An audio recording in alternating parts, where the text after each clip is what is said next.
Well, I think you always have to strike a balance between, sort of the plot and the character, of the story. When we discussed it at the beginning, we always said, like, this is a show that's driven by character, not the case. And we really wanted that question of, the who am I to really resonate throughout. So even if maybe he steps so fully into his legend that he's not thinking at that moment, oh, I may not be who I am. He knows who he is in that moment, and so, but it's when he comes out of it that he starts cracking and he starts falling apart. So we're able to kind of do both, I think, and I think we found a really good balance. I think as we went through. And the question is, how do you take a show like this, and how do you know how fast to go, how slow to go? What will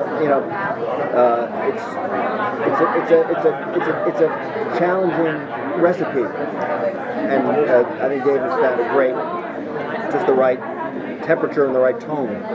And I think one of the really, again, I can toot his horn, having not, this was his idea, but it was really grounding this idea, which could be cheesy very, very easily. And David said, I don't want this to be cheesy. I don't want anyone to have stuck a chip in his head. I don't want it, so it really does come from character and pathology. So we pathologize that the occupational hazard of this deep cover operative who is the best at what he does. Make it as psychological as possible and not mechanical.